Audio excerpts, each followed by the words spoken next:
Hello and welcome back to the Golden League. Tonight we have Fastloss versus GRA. We're going to be watching from the point of view of Fastloss. They started 10 minutes late, so I adjusted the time thinking that I was obviously wrong myself. I will be having words yet again because we cleared this out beforehand. But anyway, I had prepared and we are going in here now to the battle. Fastloss versus GRA. We are seeing a T32 lineup here from Fastloss. Now, this is an old strategy. I would say that back in 2012, this is a very, very standard lineup. But in 2013, we just don't see this sort of stuff anymore. So what we are seeing on the other side from GRA are very standard lineups. So the T69 versus the IS3s and AMX50. So it's really, really cool to see this. It's going to be really interesting to see if we're going to see a dynamic between these teams, to see that the T32, is it really worth replacing with the IS3s and the T69s, or has it really taken its backbench for the rest of its life? Now, the one thing to note here, guys, is that the Fastloss team are a bit weaker. They're just known to be a bit weaker. They're not the strongest team in the world, and they have lost their previous game 5-0, so we're going to have to watch not only their tactics but the tanks separately. So I just want to adjust the colours on the enemy team. No, we haven't really got the right one. I'll leave it on red. Anyway, we see the fight between the IS3s and the T32s here on this line. This is definitely a favourable position for the T32s, since that's really the area where they do their best. I'm going to quickly write a message saying that game starts in 8 mins.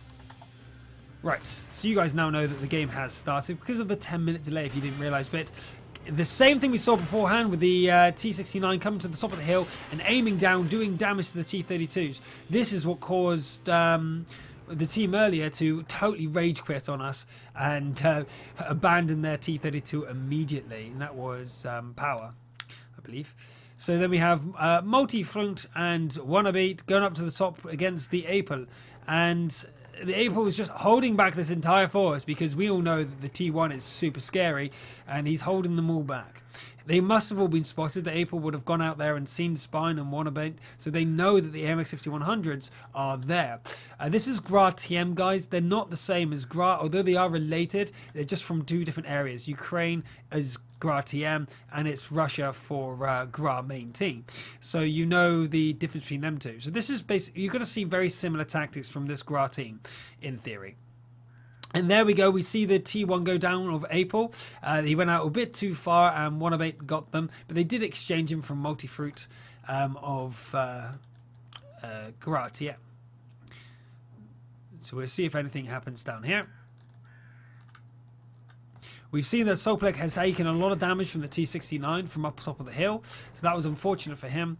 And we're going to see that if any of the IS3s can actually receive damage. John Lynn has actually received damage from the IS3s, which is quite surprising. Let's see if we can find out where he was penetrated. It was the cupola?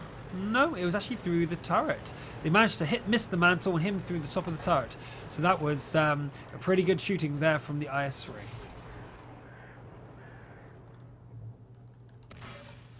And we have John going forward, trying to do something, but the IS3s knew he was coming, and he receives a stupid amount of damage trying to get forward. So far, GRA-TM have not received any damage in return. And now they're not sure what they're going to be doing. So we have John and John Len, and I'm going to say Sh and not SH because it's just a lot funnier, basically. We have Dynamo there on the in the middle, making sure that if they do come around the corner, that they will be ambushed. And I bet you his teammate has also come down to here because they expected them to push around the corner. Why else would you take that much damage to take the corner if you're just going to retreat back into your own side? That was a silly move from Fastloss, considering that they just received this much damage, and then to take this position and then retreat again. So 455 HP left on John Shush after doing his push down this aisle on the banana, and I'll show you why it's called the banana again, just for the people who didn't know beforehand. Do you see that? Looks like a banana. Anyway, we have Miss Rock against John Shush, Soplek and John Len, and so far Miss Rock has not actually received any damage and has almost killed all 3 of his opponents. He has had help with the T69 that was on the hill earlier, but this is a disastrous result so far for Fast Loss. Durdum. Durdum. Durdum. Dynamo's also trying to get some shots off over there. If we back off and trying to get some more angle there, we can see John Shush is actually running away now. He's actually fully retreating, running down the 7th column here. Pings go off on the hill saying that, hey, Spine, take the hill, will ya? Make sure that that T69 doesn't come down and shoot upon us anymore. I'm actually surprised that GRA TM aren't a bit more aggressive right now. They've got the HP advantage by a lot. If they just group up and push through, it will, it would, you know, be much better. They could actually push through and just take them down. They've already got 50% HP on all the main battle tanks of the T-32s from Fast Loss. So they could probably just overpower them with HP. And that might be exactly what they're deciding to do. As we see the IS-3 and T-69 here from Red GRA TM come around the corner and focus down Soplek from Fast Loss. John Len and John Shush are still there left, trying to be able to do something and push them off. Get some good damage on the T-69, driven by Colento. On the hill, though, in the meantime, we have Spine being taken out by Minx and Arm Lee. Not going down without a fight, though, doing quite a bit of damage over on Minx. Dynamo and his allies are coming around the corner trying to see if they can finish the 2 Johns. 2 Johns are aiming though for the corner, so this is going to be a lot of damage here from Dynamo. But Dynamo is going to shoot John Shush. 91 HP left. That's going to be a whole reload though. But what a shot there from Mr. Rock, who's gone around the side, taking out his teammate. Dynamo takes a bit more damage, but he knows that he's going to survive this unless Wanabante comes around the corner. Great positioning from Dynamo, making sure that John Len is between his ally and him, so he can't take damage. And great ramming from Mr. Rock, trying to block the shot, but unfortunately he was a bit too late, and one of their tanks go down. So Dynamo was taken out. Unfortunately, every effort from GRA TM to take him down, but the only combat tank from GRA TM to go down in this result. IHD being the only guy left, hiding in the corner there. We're going to see the GRA TM take down Fast Loss's base. So we'll go over to our we'll go over to our little T1 and see what he's up to as I change the scores.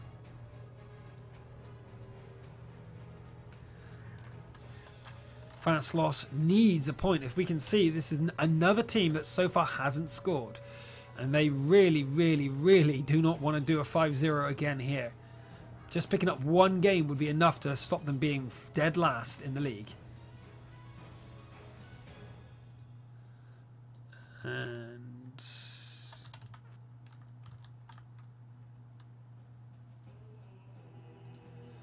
there's the defeats. Capture by, well, we don't need to see the results. We know exactly what happened there, guys, don't we? We know exactly what happened. GRA TM just totally took it to them. Fast Loss took way too much damage from them IS-3s without giving any back. It was just individual skill there. Totally outplayed. Fast Loss, well, couldn't really do anything. Purely from the basis that they just couldn't deal with the damage to the IS-3s, and the IS-3s were doing so much damage to the T-32s. I was surprised, because the T-32 has great turret armor. It's really hard for the IS-3s at that range to do any good hits to the T-32s. So I was really surprised the T-32s were not able to return the damage at the very least to the IS-3s. But we see here on the scores for the league so far that Fast Loss are going to be joining Power at the very bottom. So a single win on any of these games by Fast Loss will put them into 1 before last place, into 11th place. But if they cannot score a single game, they will be dead last with Power. 2 sets, 0 wins would put them both absolutely miles behind everyone.